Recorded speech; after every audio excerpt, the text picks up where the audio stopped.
17th of January, scrutiny on 18th of January, withdrawal 20th. These are the statutory periods of time which is given. Date of poll is 5th and counting is 8th, and 5th again we have very deliberately kept Wednesday, क्योंकि हम सोचते हैं सब दिल्ली वाले vote करें, इसलिए इस बार भी महाराष्ट्र की तरह हमने इसको वेडनेसडे में रखा है. Entire election process after counting will be complete by 10th, and this is, we are doing elections in by polls also in Milkipur in UP and Erode in Tamil Nadu. Before you ask me why other by polls are not being done, let me answer it here. Save one question from you. You can ask another question. There are two constituencies in J&K which are also due for election, Badgaon and Nagarota. Because of snow conditions, we will do it later. We still have time till April. Before that, we will complete those elections. There are two more. One is Basirghat in West Bengal, parliamentary constituency, and one is Bisabadar in Gujarat MLA Assembly constituency. In both these cases, PC, both are PC, sorry. In both these cases, there are election petitions pending, and the rule is that if a election petition is pending, we do not do by-elections there. The moment EPs are decided, we'll be ready to do it, as was the case with Milkipur earlier. Sorry, sir. Visavadar is AC. Visavadar is AC only, yeah, I know. So, friends, thank you very much. With this, I come to an end of this press conference. I would request, again, before ending,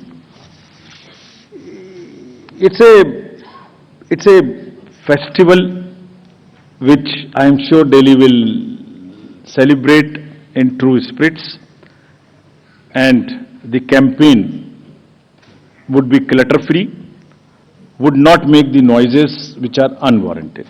I request again that let Delhi vote with full participation. Thank you. Thank you.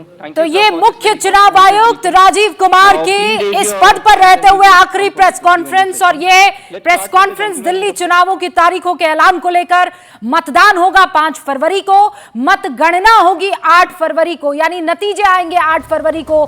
5 तारीख को Wednesday का दिन है, बुधवार का दिन है, जब दिल्ली की जनता, खासकर वो 1,55,00,000 वोटर्स जो लिस्टेड हैं, वो वोट डालने जा सकते हैं 5 फरवरी को. एक ही फेज में, एक ही चरण में दिल्ली का चुनाव है, और इन चुनावों में नतीजों का जो ऐलान है वो 8 फरवरी को होने वाला है.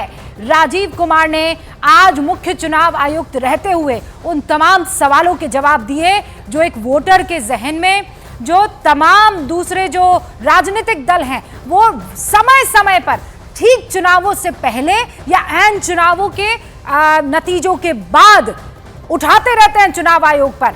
आज उन सारे सवालों का जवाब दिया गया है. अरुण और जावेद दोनों मेरे सहयोगी इस वक्त हमारे साथ जुड़ चुके हैं, जरा उनका रुख करते हैं. जावेद, पहले प्रतिक्रिया, अगर आसपास आपके आम आदमी पार्टी के नेता हैं तो उनसे, या फिर इन तारीखों को लेकर जो कहा जा रहा था न्यूज़ 18 इंडिया की तरफ से, उस पर मोहर भी लगी. बिल्कुल, देखिए यही संभावना थी कि जो चुनाव आयोग है, जो तारीख है मतदान की, वो कम से कम वीकेंड पे नहीं रखेगा, मतलब शनिवार या रविवार को नहीं रखेगा, बुधवार का दिन है. तो ऐसे में चुनाव आयोग का साफ संदेश है, और मकसद भी यही है कि ज़्यादा से ज़्यादा संख्या में लोग वोट देने आए. मतगणना की जो तारीख है वो 8 फरवरी है, शनिवार का दिन है. तो ऐसे में कोशिश यही रहेगी कि ज़्यादा से ज़्यादा संख्या में लोग निकले. हम मनीष सिसोदिया के आवास पर मौजूद हैं. अब से थोड़ी देर बाद वो मीडिया से मुखातिब होंगे, और तारीख के साथ साथ इस वक्त हमारे साथ लाइव भी जुड़े हुए हैं. उन्होंने अब से कुछ ही देर पहले इस पर प्रतिक्रिया ली थी पवन खेड़ा से. क्या कह रहे हैं कांग्रेस नेता पवन खेड़ा, सुनिए इन चुनावी तारीखों के ऐलान पर. दिल्ली चुनाव का शंखनाद हो गया है, तारीखों का ऐलान हो गया. हमारे साथ पवन खेड़ा है. पवन खेड़ा जी, अब तो धुंधुभी बज गई, कितने तैयार कांग्रेस? और धुंधुभी की इंतजार नहीं कर रहे थे, हम पूरी तरह से तैयार हैं. और घबराहट आपको आम आदमी वालों में और भारतीय जनता पार्टी दोनों में दिख रही है. इनकी नूरा कुश्ती अब लोगों के सामने है. असली लड़ाई हमारी आम आदमी पार्टी से है. इस लड़ाई में हम जीतने जा रहे हैं. लेकिन सवाल तो आपके सामने चुनौती है कि 2 बार से जीरो है, 4.26% आपका वोट बैंक है। पवन जी, आप तो शीला दीक्षित जी के इतने सलाहकार रहे, कैसे आप अपनी मजबूती बढ़ाएं, कैसे आप रिजल्ट लाएंगे? क्योंकि दिल्ली की नब्ज हम जानते हैं। दिल्ली में अब दिल्ली वाले भी त्रस्त हैं कि इस तरह के नेतृत्व नहीं चाहिए, इस तरह की सरकार नहीं चाहिए जो पिछले 10 साल से सिर्फ और सिर्फ ब्लेम गेम करती रही। ऊपर वाले आम आदमी को बदनाम करते रहे और आम आदमी वाले केंद्र सरकार को उससे दिल्ली वालों को बड़ा नुकसान हुआ है। वो चाहते हैं एक ऐसी जिम्मेदार पार्टी की सरकार बने जिसने 15 साल काम करके दिखाया है। अपने आप ही सरकार आपकी बनेगी, किसी का समर्थन लेना पड़ेगा कि पूर्ण बहुमत की सरकार बना रहे हैं? नहीं, बिना वोटर के समर्थन के थोड़ी बनती है। वोटर का समर्थन मिलेगा और सरकार हमारी बनेगी। लेकिन प्रधानमंत्री ने देखिए रैलियां शुरू कर दी, प्रचार शुरू हो गया, आपकी इतने बड़े पैमाने पर आपका प्रचार वगैरह अभी शुरू नहीं हुआ? नहीं, करें, उनको जितनी बार हो सके प्रचार करें। उनकी तो आदत रिबन काटने की है, करते रहें वो, उससे क्या फर्क पड़ता है। लेकिन लोग हमें वोट देने जा रहे हैं। किसके नाम पे वोट मांग रहे हैं? शीला दीक्षित के नाम पे वोट मांग रहे हैं, अपने काम पे, या केंद्रीय नेतृत्व पे, किसके नाम? कांग्रेस पार्टी की परफॉर्मेंस जो 15 साल की यहाँ रही है, उस वक्त मुख्यमंत्री शीला दीक्षित जी थी और यूपीए की ऊपर सरकार 10 साल थी, उसमें सोनिया जी थी, मनमोहन सिंह जी थे। पूरा कांग्रेस पार्टी अपने नाम पे चुनाव मांग, खुल के लड़ नहीं रहे आप आम आदमी पार्टी से? खुल के लड़ रहे हैं। आपने देखा किस तरह से हम इन पे हमले बोल रहे हैं और आगे आने वाले दिनों में आप देखते जाइए। और अरुण ने ही संदीप दीक्षित जो कि इस बार चुनावी मैदान में अरविंद केजरीवाल के सामने, क्या उन्होंने कहा है इन तारीखों के ऐलान पर, वो भी सुन लीजिए। दिल्ली चुनाव का बिगुल बज गया है, चुनाव आयोग ने तारीखों की घोषणा कर दी है। हमारे साथ संदीप दीक्षित जी, अब तो तारीखों की घोषणा भी हो गई, क्या तैयारी आपकी और आपके पार्टी की? देखिए, बहुत अच्छी तैयारी है। आपने देखा होगा हम लोगों ने काफ़ी समय पहले अपने कैंडिडेट भी अनाउंस कर दिए, 40-45 के करीब उन्होंने अनाउंस कर दिए हैं। और हम लोग जो काम होता है विपक्ष का कि पहले एक तरीके से एक आलोचना का माहौल बनाना सरकार का, उसकी कमियों को उजागर करना और धीरे धीरे अपना एजेंडा बताना, उसमें हम लोग पिछले 20-25 दिन से कार्यरत हैं। आम आदमी पार्टी के पास सिटिंग विधायक हैं, बीजेपी के पास सिटिंग काउंसलर हैं, तो वो अपना जो भी फील्ड में कर रहे होंगे, बहुत दिख तो नहीं रहा है, लेकिन उसको काउंटर करने के लिए हम लोगों ने बहुत पहले से तैयारी की है। और मैं जानता हूं कि लोकसभा चुनाव के 1-आध महीने बाद से ही हम लोगों ने धीरे धीरे रणनीति को तय करना, फील्ड में हम कैसे करें, कैंडिडेट सिलेक्शन कैसे करें, इस काम को हमने चालू कर दिया था। आज हम लोग बहुत अच्छी स्थिति में हैं फील्ड में। आपकी क्या उम्मीद है, आप अरविंद केजरीवाल को हरा देंगे जैसा कि आप दावा कर रहे हैं? मुझे तो पूरा लगता है अरविंद केजरीवाल तो चुनाव हार रहा है, इसमें कोई दो राय नहीं है। नई दिल्ली से वो विधायक नहीं बन रहे हैं और हमारा केवल यह है कि मुझे इस समय आम आदमी पार्टी का बहुत सा वोटर कांग्रेस में लौट के आ रहा है और बीजेपी का बहुत सा वोटर कांग्रेस को लौट के आ रहा है। कांग्रेस, बीजेपी, आम आदमी पार्टी, इनकी स्ट्रैटेजी क्या है, रणनीति क्या है, कितने खुश हैं चुनाव की तारीखों के ऐलान पर, ये तो प्रतिक्रिया हम लेते रहेंगे। लेकिन आज जो मुख्य चुनाव आयुक्त राजीव कुमार की ये प्रेस कॉन्फ्रेंस थी, इसने बहुत सारे सवालों के जवाब दे दिए। नीरज वहीं विज्ञान भवन में मौजूद है।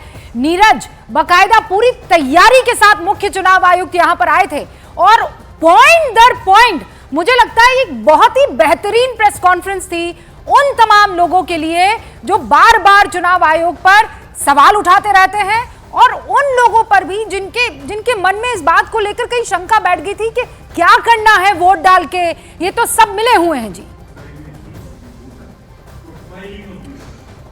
रूबिका, देखिए, बार बार ये सवाल उठते हैं और बार बार मुख्य चुनाव आयुक्त और चुनाव आयुक्त को जवाब देना होता है। जिन सवालों के जवाब दिए पहले भी वो बार बार जवाब देते रहे, लेकिन आज एक बार फिर उनको जवाब देना पड़ा। लेकिन उनका आखिरी प्रेस कॉन्फ्रेंस था, जैसा मैंने बताया था, इसलिए उन्होंने सोचा कि एक बार फिर 2020 से जो सवाल उठाए जाते रहे, क्योंकि साल 2020 में ही मुख्य चुनाव आयुक्त राजीव कुमार चुनाव आयोग में आए थे और उस समय से लेकर तमाम जो चुनाव हुए हैं उनके बारे में उन्होंने अपनी बातें रखें। दूसरी अहम बात, देखिए, दिल्ली विधानसभा चुनाव की तारीखों की अगर बात करें रूबिका, तो एक बदलाव किया। जैसा मैं कह रहा था कि आधिकारिक तौर पे इंतजार करना होगा, मुझे भी लग रहा था 9 से लेके 15 तक, लेकिन चुनाव आयोग ने एक बड़ा बदलाव करते हुए 5 फरवरी की तारीख बहुत एडवांस में ले गए हैं, क्योंकि महीने भर का भी वक्त नहीं है। तमाम उम्मीदवारों को आपको नामांकन करना होगा। 10 जनवरी से नामांकन की शुरुआत है, 5 फरवरी को मतदान होगा और 8 तारीख को, तो मैंने एक बात बार बार आपको बताई थी कि फोकस है कि मतदान प्रतिशत अधिक हो, तो बुधवार की तारीख एक बार फिर चुना है ताकि मतदान अधिक हो, दिल्ली के लोग बाहर ना जाए और शनिवार तक नतीजे आ जाए, चाहे जो भी चुनाव जीते। तो एक अच्छा प्लान है, मुझे लगता है, दिल्ली विधानसभा चुनाव के लिए। मतलब लास्ट जो हमने देखा था वो 57% के आसपास रहा था। यही बुधवार की तारीख महाराष्ट्र में भी थी, आपको याद होगा। लेकिन वोटर टर्नआउट जो है वो हर बार जो सोचते हैं वो पैमाना छू नहीं पाता है। इस पर हम और तफसील से बात करेंगे, लेकिन प्रियंका भी हमारे साथ बनी हुई हैं, जरा उनका रुख करते हैं। प्रियंका बताइए, तारीखों का ऐलान हो चुका है, कितनी तैयारी इस वक्त भारतीय जनता पार्टी की यहां पर दिखाई दे रही है? देखिए, जैसे ही तारीखों का ऐलान हुआ, हमने बीजेपी के सांसद योगेंद्र चंदोलिया से बात की और पूछा कि कहीं ये समय कम तो नहीं है, क्योंकि अब तो 1 महीने का भी समय नहीं है। उनका कहना है कि पीएम मोदी शंखनाद कर चुके हैं, 2 रैलियां कर चुके हैं और ऐसे में समय कोई कांस्टेंट है ही नहीं। उनका कहना है तमाम लोग जो हैं वो, ये कैडर बेस्ड पार्टी है बीजेपी और हमेशा चुनाव के लिए तैयार रहती है। इस वक्त भी जब हम यहाँ पर बात कर रहे हैं तो दिल्ली बीजेपी अध्यक्ष वीरेंद्र सचदेवा इन इलेक्शन डेट्स पर फिलहाल अपना पहला रिएक्शन दे रहे हैं। बीजेपी का कहना है इन चुनावों के लिए वो हमेशा से तैयार है और इन लगातार जो एक स्टेटमेंट बीजेपी की तरफ से दिया जाता है कि कैडर बेस्ड पार्टी है, स्वतः एक चुनाव के बाद दूसरे चुनाव के लिए तैयार रहती है। प्रियंका, ये पॉसिबल हो पाएगा कि बीजेपी अध्यक्ष वीरेंद्र सचदेवा, चूंकि आप कह रही हैं कि वो अगल बगल में ही कहीं नजर आ रहे हैं, उनसे एक रिएक्शन इस मसले पर ले लिया जाए? रूबिका, मैं जरूर कोशिश करती हूँ, लेकिन ये प्रॉपर प्रेस कॉन्फ्रेंस चल रही है। मेरी कोशिश रहेगी कि मैं आपको पीसी हॉल के अंदर तक ही ले जाकर एक बार रिएक्शन देने की यहाँ पर कोशिश करें, जहाँ पर वो फिलहाल बोलते हुए नजर आ रहे हैं। तो ये देखिए, अभी press conference Bharatiya Janata party की तरफ से हो रही है और प्रियंका कानबान, मेरी सहयोगी जो है, वो बाकायदा वहीं मौजूद हैं और आपको दिखाई दे रहे होंगे वीरेंद्र सचदेवा वहां पर भारतीय जनता पार्टी के अध्यक्ष है, दिल्ली बीजेपी के अध्यक्ष हैं। और याद भी होगा 3-4 जगह से विधानसभा चुनाव की तैयारियां कर रहे थे लड़ने की, लेकिन कहा कि चूंकि मैं अध्यक्ष हूं तो अध्यक्ष का काम होता है चुनाव लड़ाना और इसीलिए मैं चाहता हूं कि पार्टी मुझे इस वक्त इस जिम्मेदारी पर ही अडिग रहने दे, चुनाव में नहीं